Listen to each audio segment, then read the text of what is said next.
Hello, everyone. We're discussing this topic social changes and gendered achievement. Social changes and gendered achievement come under this broader topic gender and educational attainment. So, this is the second topic in this list that has four subtopics in total. To begin with, we would be discussing how the changes that have been there in the society have affected the gendered achievement of both males and females. And we'd also be discussing the factors that have perhaps led to females achieving more. As you all would know, that over the last few decades, it has been seen that girls are today outperforming boys. Gone are the days when we used to talk about the underachievement of females, because after 1980s, 1990s, it has been seen in the UK that girls have been persistently outperforming boys in almost all classes at almost all age brackets. So, without any further ado, let's begin. These are a couple of questions that we've had on this particular topic, gender and educational attainment.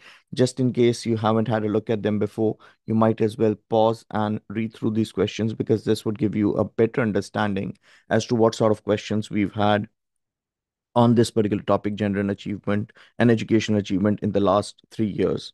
So, these are the questions that we've had. You might as well read through them. And now let's begin. As we speak about social changes and gendered achievement, like I said, in the last 30 years, especially if we talk about the last 30 years, there's been a persistent overachievement that has been seen or witnessed for girls. In other words, girls have been continuously doing better than boys. But the question that remains over here is, are all girls doing better? The answer might not be very favorable because it has been seen that not girls from all social classes. I mean, just if you talk about a comparison between a girl from a higher social class with a girl from a lower social class, you'd realize that a girl from a higher social class has more chances of doing better as compared to a girl from a lower social class. And this has exactly been the case. If you have a look at the statistics, we see that girls from better socioeconomic status or girls from privileged backgrounds have been doing better as compared to girls from the less privileged backgrounds. Likewise, so is the case with ethnicity. It has been seen that the ethnic minority girls or girls from ethnic minority backgrounds might have not done equally good as compared to girls from the ethnic majority background. And this concept we refer to the concept of intersectionality. When we use the word intersectionality, we're talking about how different elements that construct an individual's identity, in this case, if I talk about your social class, your gender, your ethnicity, or your maybe your religion, your nationality, how these factors they intersect or they get together and have a holistic effect on you. So according to feminists, the focus today has been on the apparent underachievement of boys. Now, let me explain this to you. According to many feminists, when we talk about or when the media talks about, or let's not talk about the media here, when generally we talk about the overachievement of females, it's just one particular group of females that are doing better.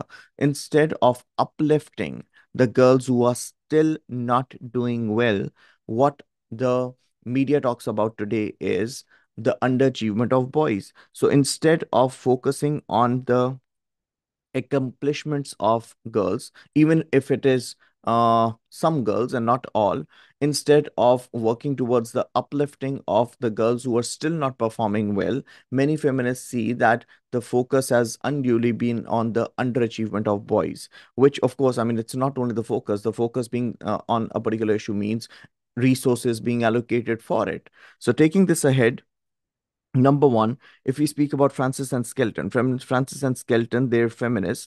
They believe that this is a reflection as to how girls are marginalized, or someone being pushed towards a corner.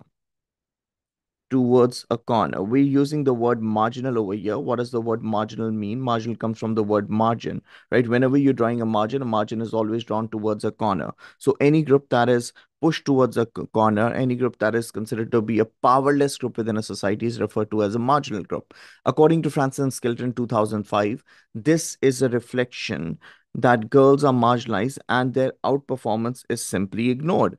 I mean, instead of it being glorified, instead of it being talked about, instead of it being celebrated, if the focus is on the underachievement of boys, according to Francis and Skelton, this isn't perhaps the best thing that should have happened.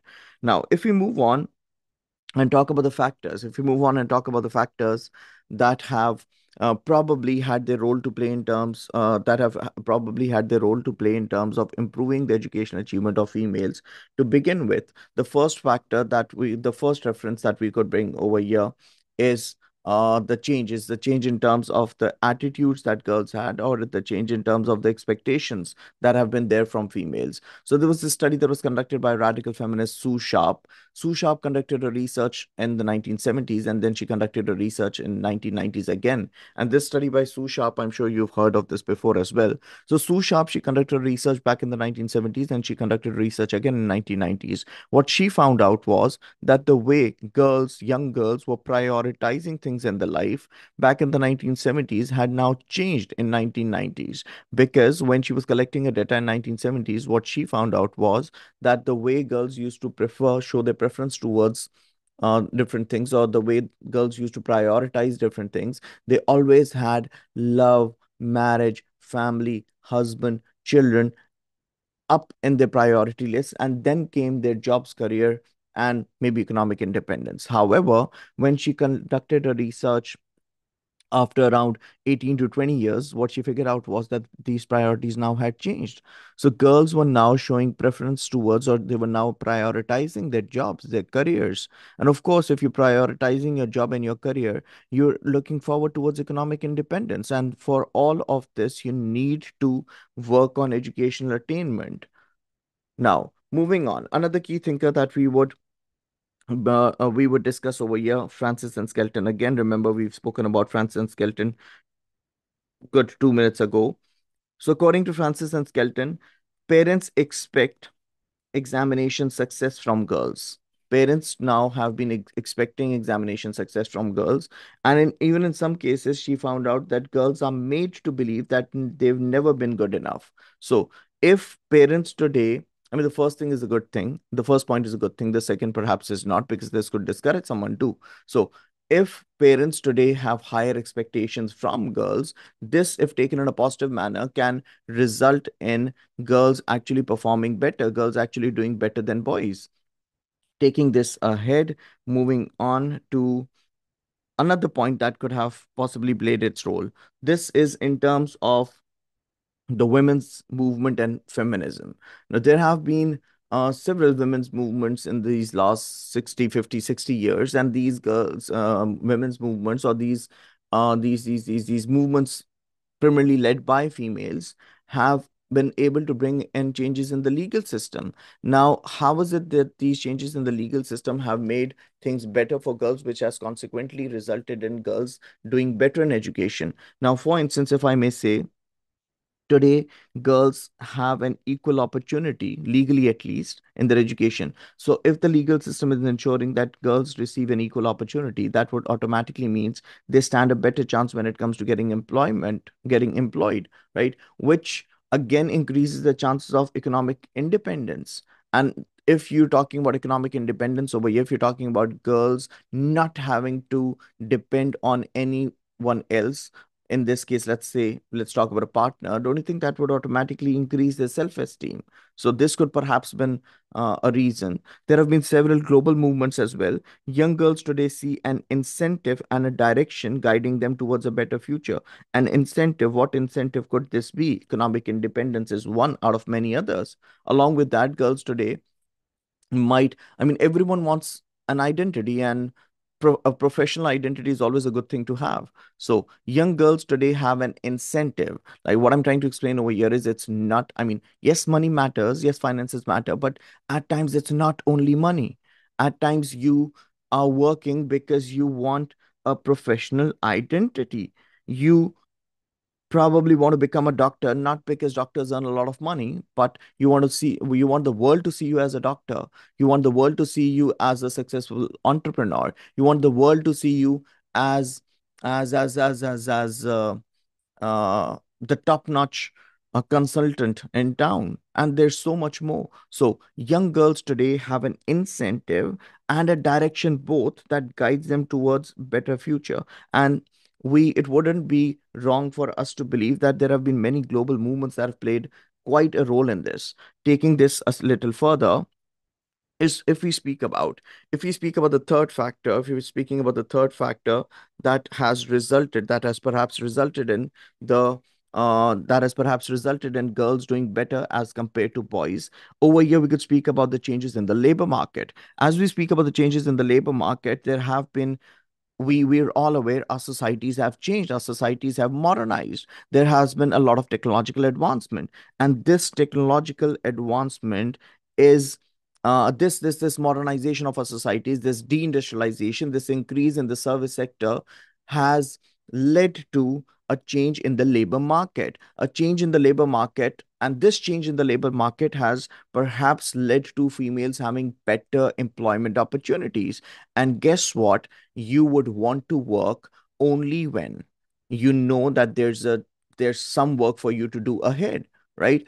Because of this shift in the labor market, because of more flexibility in the labor market, because of more of acceptance towards flexibility, because of females having better opportunities, because there's been an expansion in the service sector, there's been a growth in the service sector. All of this could again be a factor, could again be a reason behind girls wanting to put in efforts, girls wanting to do better, girls wanting to do better because they know they have something ahead for them, waiting for them, something ahead waiting for them. So, taking this a little further, talking about this third factor over here, this third factor here is changes in labor market, the expansion in employment opportunities for women. There's been a decline in industry today. So when we say there's been a decline in heavy industry, of course, that means less of manual work required.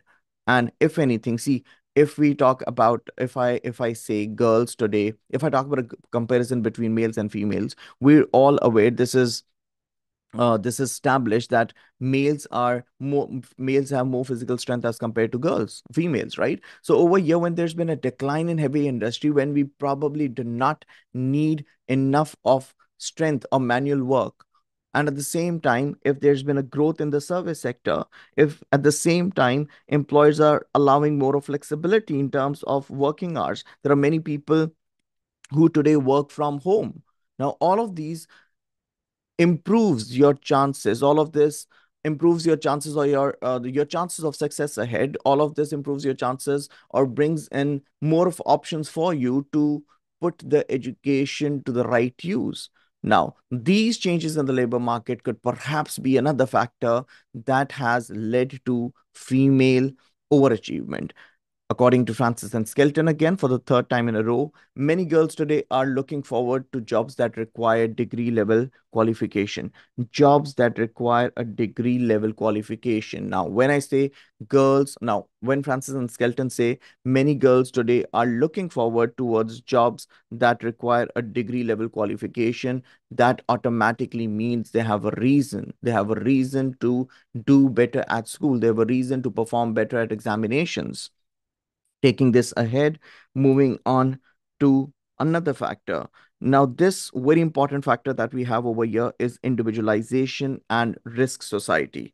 So when I talk about individualization and risk society, this is probably something new that I would appreciate if we try understanding here. As we talk about individualization and the risk society, the concept focuses on the individual. See, as the name suggests, individualization. Individualization, the concept over here focuses on an individual. Now, when I talk about an individual, we're talking about an individual's self construction. We're talking about an individual being self reliant. We're talking about an individual being self sufficient, right? Now, I'll say this again, individualization and the risk society. The word individualization forces me to think of an individual. An individual could be you, an individual could be me. Now, we're talking about how today us as individuals are wanting to work towards self construction. We want to be a better version of ourselves. Today, we're all looking forward towards self reliance. We're all wanting to be self reliant. Today, we're all wanting to be self sufficient. Now, be it a male or a female, be it a male or female, this, when I use a concept or when I talk about this concept of individualization, we're talking about how an individual is trying to be more self oriented today, how an individual wants to be a better version of himself or herself. Now, in hand with or in line with this particular idea, let's talk about Beck. B-E-C-K, Beck. Beck in 1992 believed that the West was now moving from modernity into a new phase known as second modernity. Now, I've seen many students confusing second modernity with post modernity. Please do not do this. See, if I put it in a simple manner, on one end, there's modernity, right? And on the other hand, and we know there's post modernity. Let's just say, for the sake of an example, over here, second modernity comes right in the middle. So if I talk in terms of order, it's modernity first, followed by second modernity, followed by post modernity. And when I use the word post-modernity, I'm talking about the life we're living today. I'm talking about a contemporary society. So moving on, we're talking about Beck over here. According to Beck in 1992, the West is today moving from modernity into a new phase referred to as second modernity. Both Beck and Giddens, Anthony Giddens, they believe this is a phase where traditional institutions and certainties are increasingly being questioned. Now, they're increasingly being questioned. This is when the taken for granted assumptions that we had in modernity, people start questioning them. However, this questioning hasn't been as intense to the point that people would start abandoning those taken for granted assumptions. So, like I said, this idea of second modernity comes right in the middle, right in between modernity and post-modernity. Now, taking this a little further from here, according to Beck, Beck claims that today in societies, when I say Beck claims today, I'm talking about the 1990s, I'm talking about the West over here. Please be mindful. So, according to Beck, back in the 1990s, there was a lot of risk that was involved. There was a lot of uncertainty, which eventually consequently led to individualization. Now, there was a lot of uncertainty. When I say uncertainty, there was a lot of uncertainty. I'm talking about unpredictability. This unpredictability in terms of almost everything, this unpredictability in terms of marriage, this unpredictability in terms of employment, this unpredictability maybe in terms of the relationships we had. And because of this unpredictable nature, we today, or individuals today, they find or they hold themselves to be responsible for their failure or for their fate. It's more like, oh, I know life ahead is unpredictable. Oh, I know there's a lot of uncertainty. If I know there's a lot of uncertainty and unpredictability, why is it that I'm not wanting to put in extra efforts and ensuring that that I did not fall a victim into this. So Beck claims back in the 1990s, Beck from the West in the 1990s claimed that there was an increased amount of risk that was involved in almost everything we did. There was a lot of uncertainty. There was a lot of unpredictability in terms of marriage, employment, relationships, which consequently led to this idea of individualization, which consequently led to the idea, or which consequently led to individuals wanting to work on themselves, individuals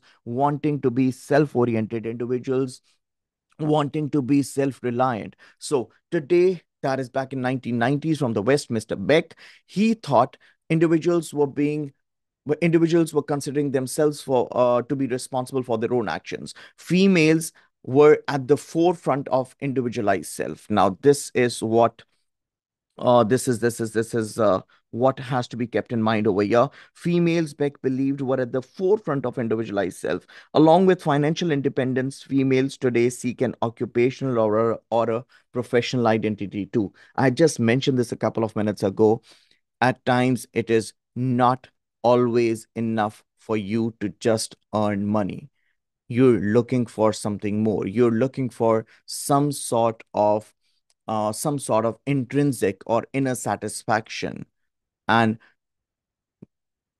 By just having money, that might not suffice. By just having money, that might not be enough. So you're perhaps looking for an occupational identity. You're looking for a professional identity. You want the world to see you as a chartered accountant. You want the world to see you as a successful lawyer. You want the world to see you as a successful entrepreneur, and the list goes on. So this could again be considered to be an important factor that has led to girls today in the West, especially outperforming boys.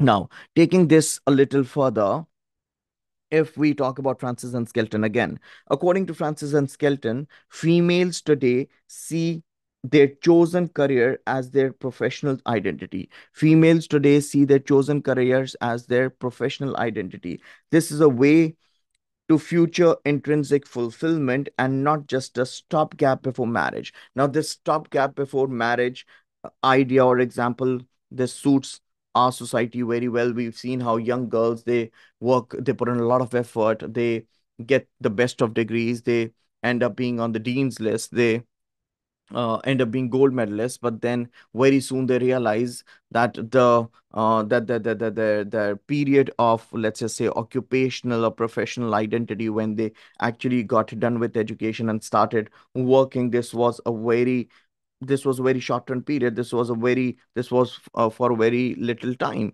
and then they step into the uh to the yeah, and then they get married, and they're, for many people, not all, uh, their their occupational identity comes to an end.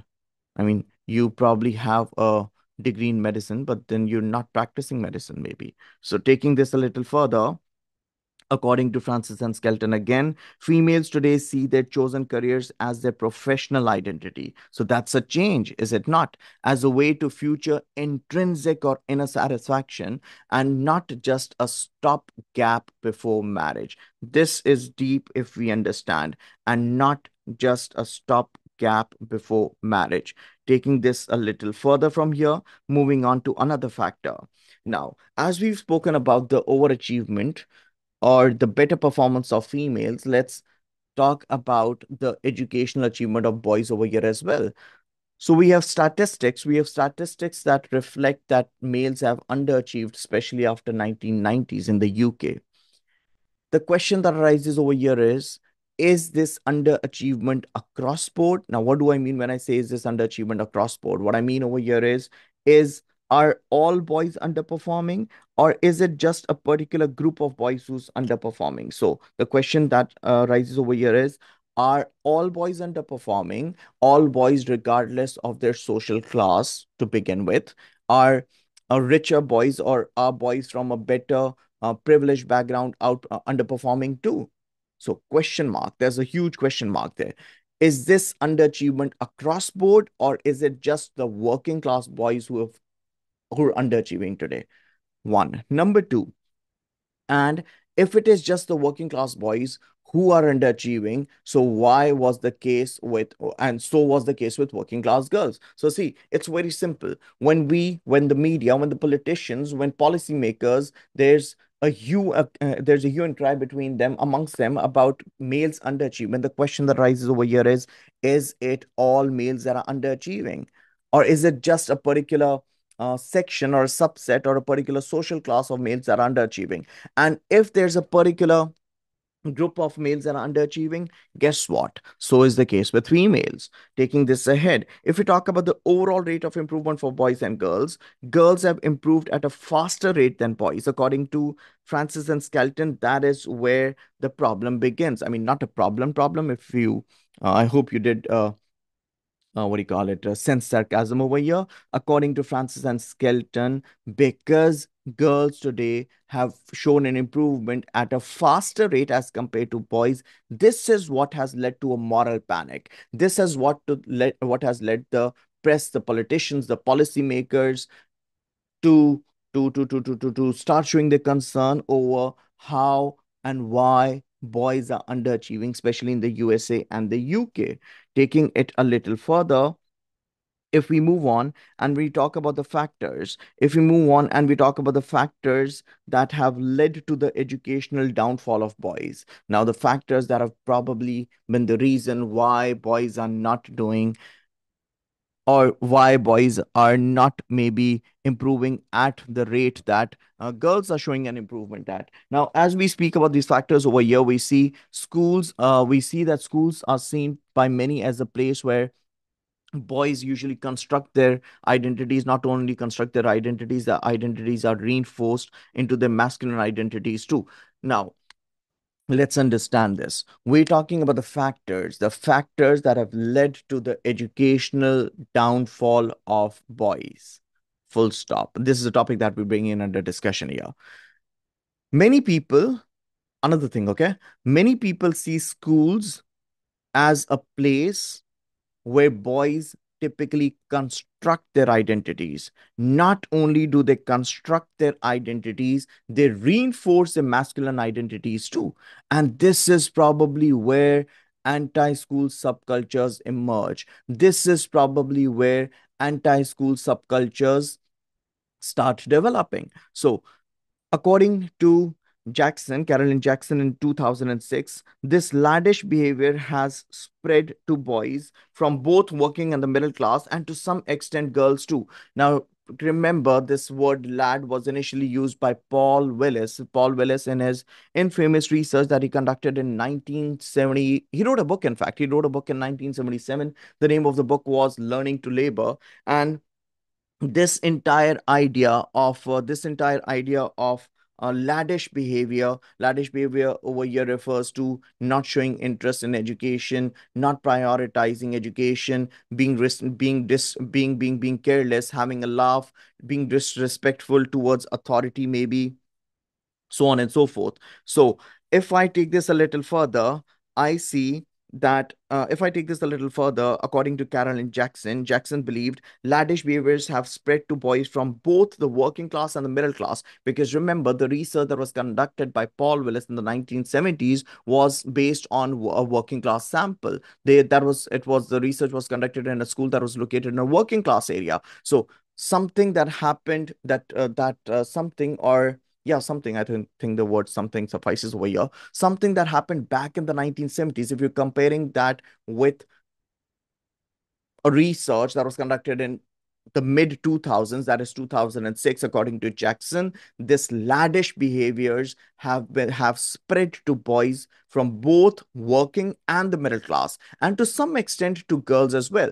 Now, Carolyn Jackson had conducted a research, and this research she conducted was on a sample of 13 to 14-year-old boys and girls. And she interviewed some 203 students from 8 different schools. She collected data from questionnaires from let's just say 800 students. So yeah, Carolyn Jackson conducted research on 13 to 14-year-old boys and girls. She collected her data through interviews and questionnaires. There were interviews conducted from 203 students. There were 800 students who had filled out a questionnaire. And she found out that, as per how lads were, I mean, let's use the word laddish behavior over here and not the word lad. So this laddish behavior found it uncool. So this laddish behavior found it uncool to work, and to gain popularity, one needs to be cool. So these young kids, both boys and girls, around 13 to 14 years of age, they thought it was uncool to work. And of course, they had to be cool because they wanted to gain popularity. You don't want to work because you don't want to look uncool. You don't want to work because you don't want people to see you someone who's uncool. But at the same time, you want to gain your popularity. And to be able to be popular, to be able to be known by many, you need to be cool, which led to, and this laddish behavior, according to Jackson, this laddish behavior led to hegemonic masculinity. Hegemonic features of masculinity over here include: number one, heterosexuality. Number two, toughness. Number three, competitiveness. Number four, acting hard. Number five, disrupting lessons. Number six, having a laugh. Number seven, them being demanding. Number eight, them being assertive. And all of this probably did not fit into the educational system well. Because remember, there are certain unstated rules that are there that are expected to be followed. And if you're not following them, you're calling trouble. And if you've been penalized for being a part of all of this, that might lead to you developing an anti-school subculture. I mean, this is another topic that I don't want to step into right now. But if I take this a little further, this has led to the dilemma students face. Now, what sort of a dilemma are we talking about? According to Jackson, students wanted to do well academically, but at the same time, they wanted to appear cool and be popular, right? So these students did not want to not be good with academics. They, of course, did want to be good with academics, but at the same time, they wanted to appear cool and be popular as well, which led to them not being able to focus on their academics as they should have been. However, they found a solution to this. They found a solution to this dilemma. And what sort of a solution are we talking about? Over here, according to Jackson, these students, they what they do is they'd mess around at school, but they'd secretly work at home, because at school they don't want to have that tag of being a nerd or being uncool, but very secretly they'd put in efforts and they'd study at home. Number two, this solution favored this solution, of course, favored middle class students more. Now, how is it or why is it that this particular solution favored middle class students more? This particular solution favored middle class students more because guess what? Middle class students had resources. Even if they were not studying at school, they knew when they go back home, they would have some or the other sort of extra help that would be available for them. They'd have access to internet, they'd have a personal space, they'd probably be privileged enough to be able to hire a private tutor, they'd have laptops, they'd have gadgets, they'd have a lot that the working class would not, which automatically puts these middle class students into a better position as compared to students from the working class. Now, taking this a little further again, if we move on and we talk about the explanations for the development of laddish behavior. Number one, there's a pressure. These young boys and girls, they saw more so boys, they saw pressure to succeed and feared failure. So the pressure to succeed and fearing a failure puts the blame for the and at the same time knowing that the blame of failure in the case of a failure would be on the student himself or herself. This puts you into a very vulnerable condition. You don't want to fail.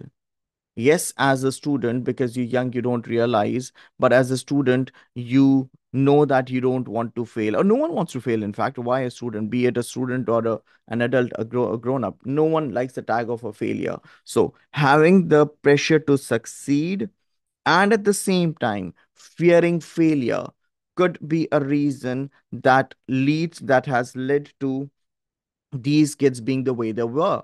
So as probably as a defense mechanism, or rather say a coping mechanism, they started acting cool. And the acting cool behavior might be seen as a coping mechanism used by these boys who actually were fearing a failure. They did not want to fail, and this constant fear of failure was probably what one of the factors that might have led to them being the way they were, them acting the way they were. Another factor that could help us understand the explanation behind the development of laddish behavior. So yeah, we can sprinkle a bit of the new right perspective over here. The idea, the concept of marketization of schools, which we've discussed numerous times before as well. So, as we talk about the marketization of schools, what exactly is this marketization of schools? Marketization of schools has when marketization of schools when schools try giving admission to kids who they know would eventually perform better and consequently lead to a better position for that particular school to have in the league table.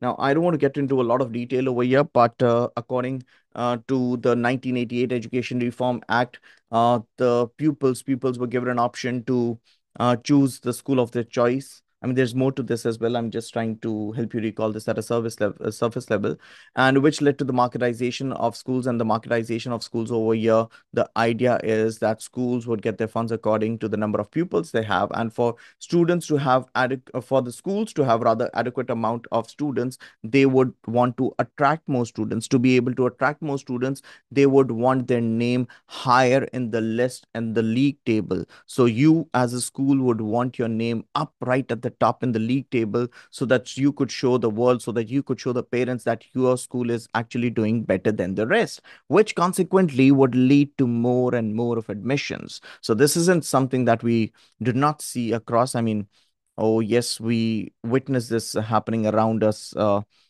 very, very often, more often than we should. So marketization of schools has perhaps led to an emphasis on examination success, which makes students feel more pressurized. So schools have pressure on them. Schools have pressure to perform. And for schools to be able to score better in the league table, they need students to be performing. They want students to be putting in effort, which eventually leads to students being pressurized a lot. Taking this ahead, according to Jackson 2006, laddish behavior can be seen as a defense mechanism to reduce the fear of poor academic performance or an excuse to the reality of future. Again, another factor that could be used to explain the development of laddish behavior, that could be used as an explanation to as to why boys are actually not doing or not doing as well or at the same pace as females are. We talk about the crisis of masculinity over here. Now, as we speak about the crisis of masculinity, like I said, there's been a change in the labor market.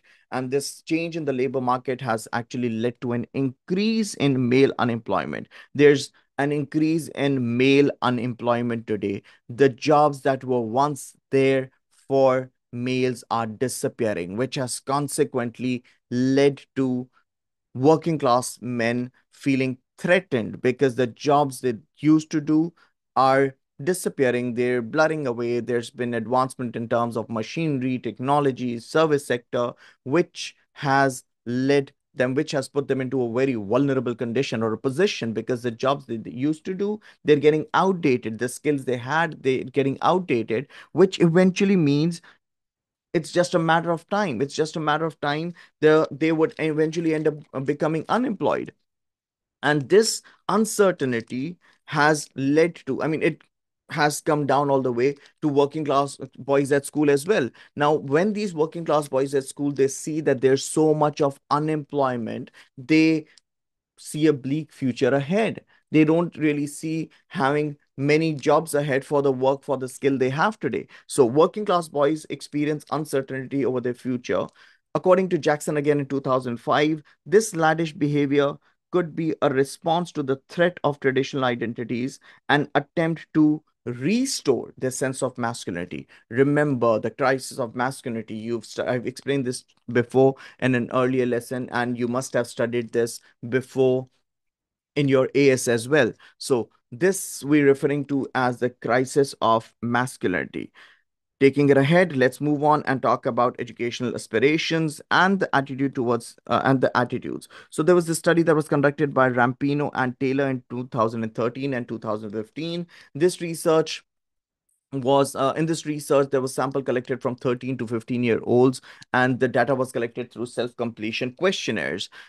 They saw that girls were more likely than boys to see education in a positive light, wanting to go on to university. Now, see, this is it's important that you understand that this is recent. 2015, that's good. What? Good. I mean, less than 10 years ago, maybe. Yeah. So girls are more likely than boys to see education in a positive light, wanting to go on to university. However, on the other hand, if we talk about boys, boys' educational aspirations and attitudes tended to become less positive from the age of 12 to 13. So, of course, if you do not have positive aspirations ahead, if you don't carry the right attitude towards education, it is eventually going to reflect in your examination results. Let's conclude this topic here. According to Francis and Skelton in the year 2005, the entire discussion of equality of opportunity has been reduced to gender today and focused on boys. Francis and Skelton look not very happy over here. According to them, today, policymakers, today, educationists, today, politicians, all they've been concerned about is boys' underachievement. According to Francis and Skelton, this entire concept of equality of opportunity, this entire concept of equality of opportunity, I mean, equality of opportunity could be in terms of many other things, could be in terms of gender, social class, ethnicity, region, religion, and so on and so forth. So, according to Francis and Skelton, who seem very angry at this, they believe this entire discussion of equality and equality of opportunity has been reduced today to gender only. And guess what? It is focusing on boys. I'm not saying this. Angry Francis and Skelton are saying this. Enough said. Moving on. According to Stephen Ball in the year 2013, the boys pretty this is pretty much in line with what Francis and Skelton had to say.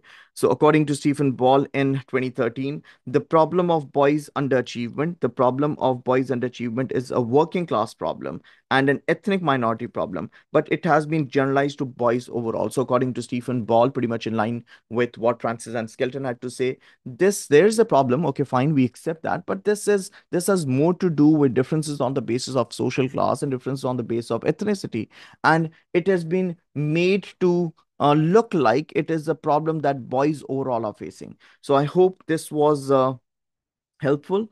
I have put up lessons for all the other, what do you call it, subtopics for this as well. So whatever we're discussing today was under the heading social changes and gendered achievement, which comes under the broader heading gender and educational attainment. This topic, gender and educational attainment, can be broadly put into four different categories, four different groups.